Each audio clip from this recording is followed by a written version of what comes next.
Hey guys, it's Rai. In today's video I'm going to be reviewing Splinter Cell Blacklist, the recent game that came out here from Ubisoft Montreal, continuing in the Sam Fisher saga and the Splinter Cell series. And I've played quite a bit of it, played a lot of the single player, got about halfway through that so far, played a lot of multiplayer, the Spies vs. Mercs, some of the different modes there, as well as some co-op here with some buddies of mine. I'm going to be showing you some video of all that. So without further ado, let's go ahead and get into the game. You know, you've been doing this a long time. You ever think about just packing it in? Nah. Too many guys like you out there slithering around.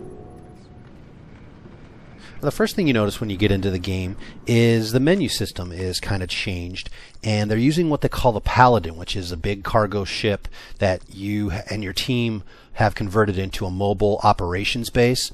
This is kind of where you're going to be going to all your missions, you know, going into Spies vs. Mercs, outfitting your character, and doing basically the central hub of the game.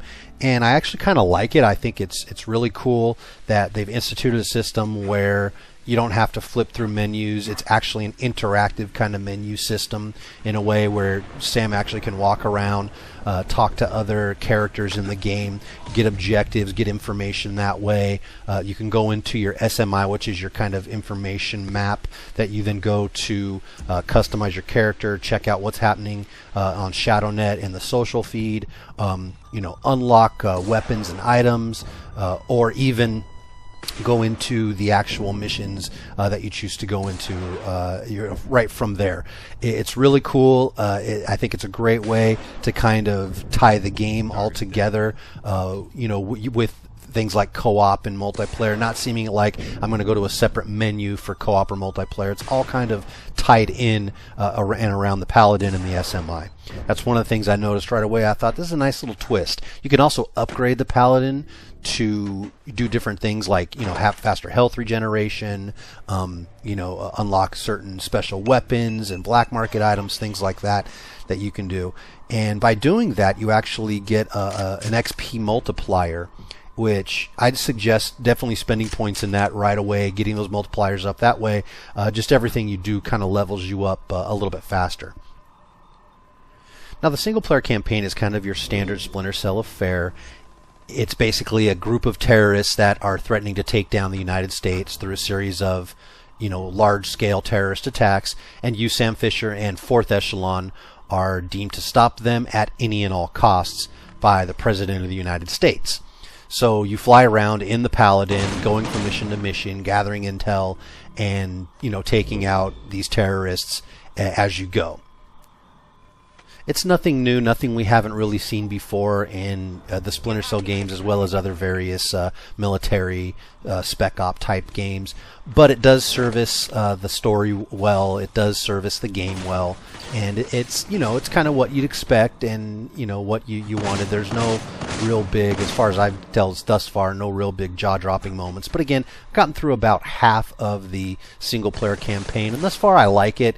I'm having a fun time with it. I'm enjoying it. One of the things I do like about it is because of the Paladin's ability to, you know, go anywhere in the world within just a few hours type of notice, you can kind of go from mission to mission and get dropped anywhere. You finish one mission, you may be in Kazakhstan, and the very next mission you might be going and doing a mission in the UK.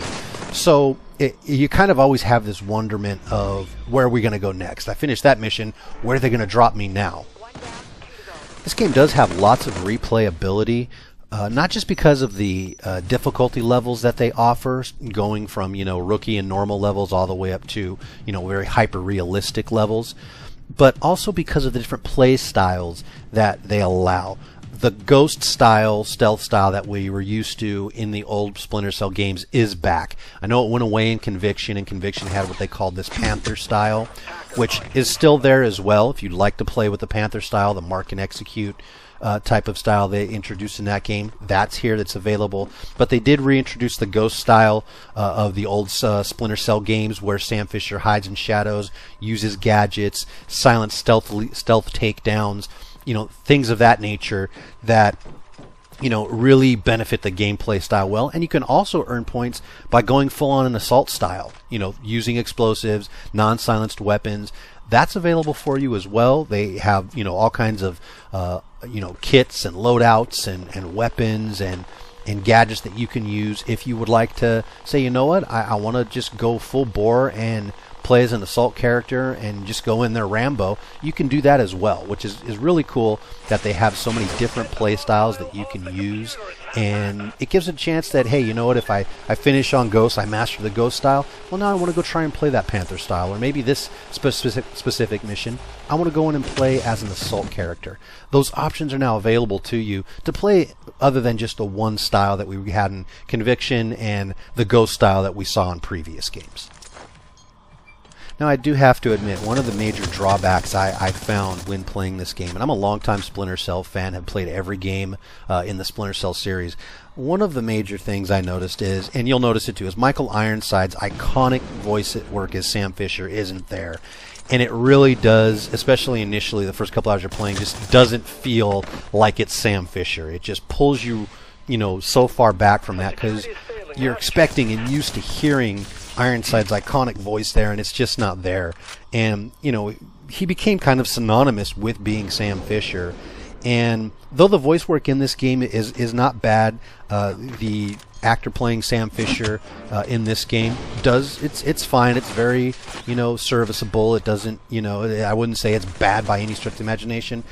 But when you set the bar so high with Ironside's work, it's kind of hard to when you are pulled away from that, and that's not there anymore, especially after all the games we played when it has been Ironside. So it's one thing you will notice, and one thing that I gotta point out is a drawback to this game.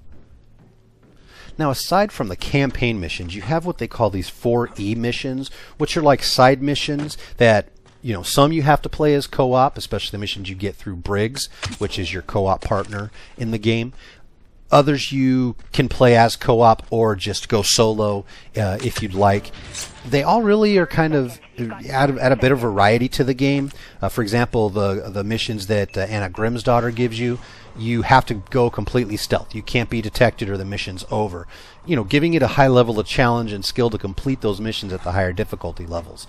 Whereas the missions Charlie gives you are more for assault. You're going to have wave after wave of enemy.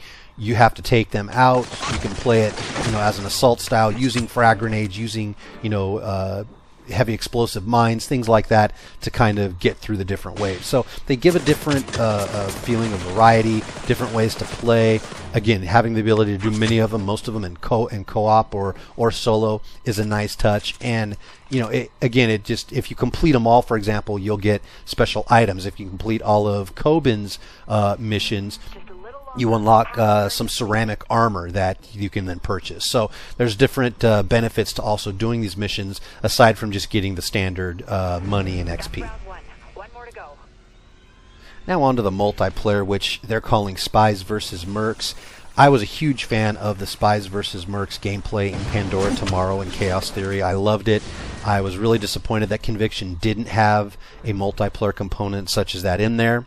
But I'm glad that Blacklist does. They really, in my opinion, nailed it. It feels real polished. It's not just slapped on to sell extra copies and say they had a multiplayer in there and to appease those that were, crying about it, myself included, after they didn't have one in Conviction. But it really feels like they took time to get the balance right, get the play styles distinctive in, Spies differing from the Mercs and vice versa.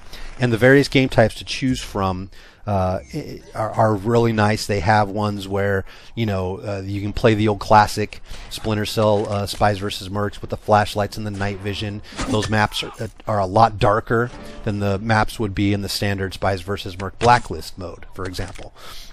There's also a wealth of customization you can do now. You can customize your spy or merc to suit your play style, depending on what you want them to do, which I think is really cool. I've had a lot of fun experimenting with that, what gadgets to use, what outfits to use, and goggles and vision modes to use, and just kind of experimenting with those and seeing how they work in the different game types is a lot of fun.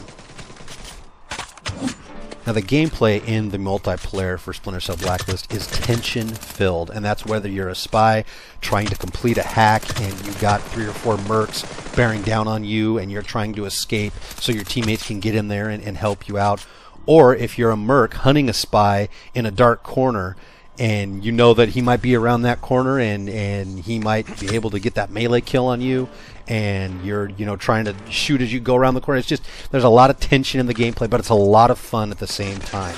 It's just filled with heart-pounding moments, and it's just a blast to play. In summation, I'd like to say that I think that Splinter Cell Blacklist is the best Splinter Cell game in the series. The combination of great single player, the wealth of co-op missions, and the fantastic, unique Spies vs. Mercs multiplayer, as well as the amount of unlocks and various ways you can play, just mean there's a ton of game here, and you're going to get a lot out of it for your money. You'll probably be playing this one well into the launch of the next consoles.